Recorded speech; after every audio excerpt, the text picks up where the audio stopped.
Yo guys, assalamualaikum warahmatullahi wabarakatuh. Terima kasih kepada kalian yang telah mampir dan mengklik video ini. Gue Vin, dan di video ini gue akan menceritakan sedikit tentang alur cerita novel percintaan yang berjudul Cinta dari Pulau Sebelah. Bagi kalian yang malas baca dan sukanya cuma berbahan dan dengar cerita, selamat karena kalian masih hidup. Bercanda ya guys ya. Dan jangan lupa juga untuk tekan like, share, dan komen jika kalian suka atau tidak suka dengan video ini. Nyalakan juga lonceng notifikasinya biar kalian dapat notifikasi terbaru dari channel ini. Oke, nggak usah berlama-lama, mari kita langsung saja masuk ke alur ceritanya. Cekitot.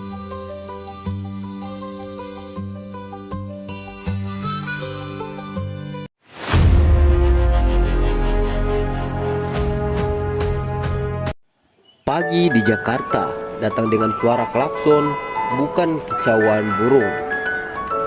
Im terbangun sebelum alarm ponsel Raka berbunyi. Keringat tipis membasahi pelipisnya meski kipas tua masih berputar malas di langit-langit. Ia duduk perlahan, menarik napas panjang. Bau kopi instan dari kamar sebelah merembes masuk, bercampur dengan aroma lembab tembok tua.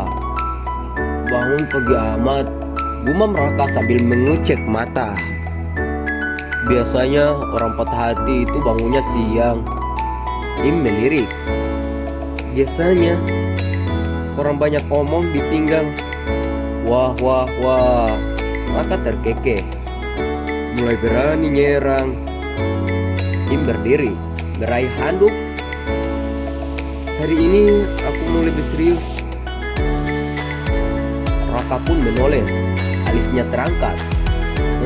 Serius? Serius yang gimana? Kerja apa saja? Jawab Im singkat. Asal halal. Mereka pun keluar kos saat matahari mulai naik. Gang sudah ramai. Pedagang sarapan, anak sekolah, motor berderet seperti semut. Di ujung gang, pria-pria jaket hitam yang semalam terlihat masih ada. Salah satunya melirik Im sekilas, tatapan cepat menilai. Im tidak menunduk. Langkah mereka membawa ke kawasan pergudangan. Bangunan besar, pintu besi, suara logam beradu. Seorang mandor berdiri dengan clipboard di tangan. Curi kerja? Tanya tanpa basa-basi. Iya pak, jawab Im. Mandor itu menatap tubuh Im. Angkat kuat? Cukup, jawab Im jujur. Cukup itu gak ada sih, sahut si mandor. Di sini cuman ada kuat atau pulang. Im menatap lurus. Saya coba. Mandor mendecak. Coba kamu ambil karung itu. Habis itu bawa ke truk sana. Karung beras itu berat. Saat Im mengangkatnya, otot punggungnya menegang, napasnya tertahan sejenak. Namun langkahnya mantap, tidak goyah. Raka memperhatikan dari jauh. Mulutnya menganga sedikit. Gila, badan kecil gitu. Si mandor memperhatikan dengan tatapan berubah. Sore menjelang, telapak tangan Im memerah, bahunya pegal, tapi ia bertahan. Satu upah harian diberikan, uang kertas lusuh berpindah tangan. Im menatapnya sejenak. Tidak banyak, tapi jujur. Terima kasih, ucapnya. Mandor mengangguk singkat. Besok datang lagi kalau mau. Dalam perjalanan pulang, Raka menepuk bahu Im. Lumayan buat hari pertama. Im mengangguk. Ini baru awal. Mereka berhenti di warung kopi kecil. Televisi tua menayangkan berita kriminal. Tawuran antar geng motor kembali terjadi. Raka meringis. Jakarta lengkap ya. Kerja ada, ribut juga ada. Im menatap layar. Ada sesuatu di sorot matanya, bukan takut, tapi waspada. Saat mereka keluar warung, senja sudah turun. Di tikungan jalan, dua motor melaju pelan. Lampunya redup, knalpotnya sengaja digeber. Salah satu pengendara melirik Im lama. "Hati-hati," bisik Raka. Im mengangguk, bahunya sedikit mengendur. Posisi siap, tanpa terlihat mengancam. Motor itu berlalu, tapi rasa tidak nyaman tertinggal. Malam pun datang, kamar kos kembali sunyi. Im duduk di tepi kasur, membersihkan telapak tangannya yang lecet. "Rak," katanya pelan, "kalau suatu hari aku harus bertarung?" Raka menoleh cepat. "Hei,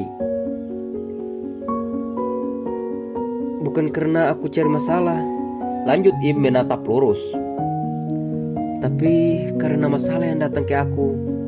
Raka terdiam, lalu mengangguk pelan. Gue ngerti." Im berbaring, memejamkan mata. Di luar suara motor kembali terdengar, lebih dekat. Im membuka mata. Jakarta tidak menunggu orang siap. Ia hanya memilih kapan mulai menyerang. Dan malam itu, Im Satria tahu hari-hari ke depan tidak akan sesederhana angkat karung dan pulang dengan upah. Malam semakin pekat, hujan turun tipis. Gerimis yang tidak benar-benar membasahi, tapi cukup membuat aspal berkilau, memantulkan lampu jalan. Im berdiri di balik tirai tipis kamar kos, mengintip keluar. Dua motor itu berhenti di ujung gang. Mesin masih menyala. "Rak," bisik Im pelan. Raka yang sedang rebahan langsung duduk. "Kenapa?" "Motor yang tadi sore." Raka pun ikut mengintip. Wajahnya menegang.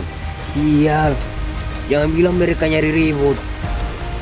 Salah satu pengendara turun, jaket hitam, celana jeans, rambut diikat ke belakang. Ia menyalakan rokok.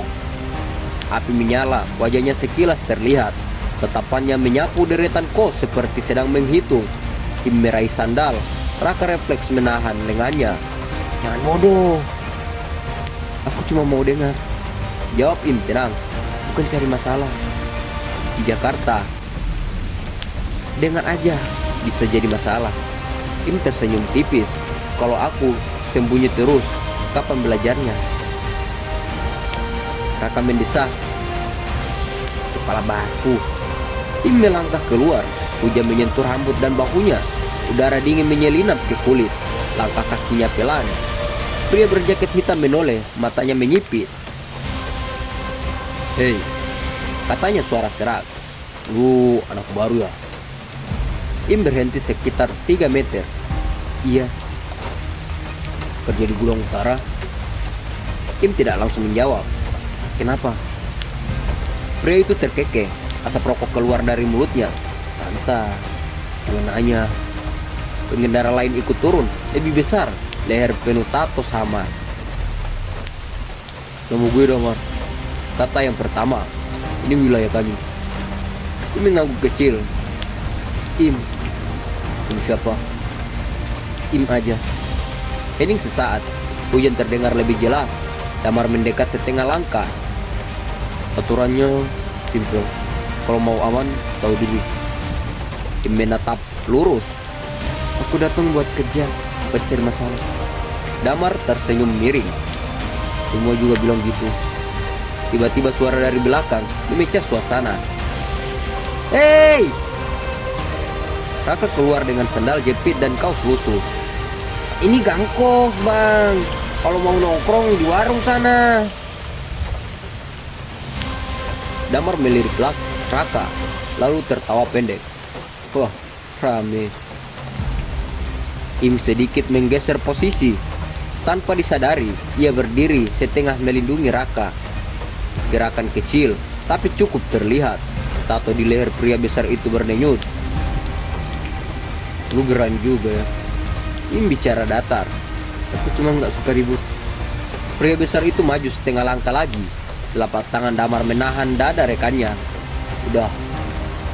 Ia menatap Im lama. Tatapan menilai ulang. "Lu beda," katanya pelan. "Biasanya anak baru udah gemetar." Im menjawab jujur. Takut itu wajar. Tapi lari nggak selalu jadi solusi. Damar teh kekek kecil. Kata-kata lu jualan juga ya. Ia mematikan rokok dengan diinjak. Dengarin baik-baik. Jakarta keras, tapi dia adil sama orang yang tahan banting. Ia menunjuk Im. Gue lihat lu punya itu. Mesin motor dinyalakan kembali. Sebelum pergi, Damar menoleh. Jaga diri lu. Orang kayak lu sering bikin iri. Motor menghilang di tikungan. Sunyi kembali menyelimuti gang. Raka menghembus napas panjang. Anjing, gue mau copot. Im mengusap wajah. Mereka bukan preman sembarangan. Lo tahu dari mana? Cara mereka melihat orang. Jawab Im pelan. Bukan cuma nyari duit, tapi kuasa. Mereka kembali ke kamar. Raka menjatuhkan diri ke kasur. Gue serius nanya lo. Lu dulu ngapain sih di kampung? Im duduk di kursi kayu, menatap langit-langit. Suaranya reda. Ayahku bilang, kalau dunia mau injak kita, pastikan kaki kita lebih kokoh dari tanahnya. Raka terdiam. Im melanjutkan hampir berbisik. Dan hari ini aku sadar, Jakarta bukan tempat buat orang lemah, tapi juga bukan tempat orang yang menyerah. Di luar, hujan berhenti. Angin malam berhembus pelan.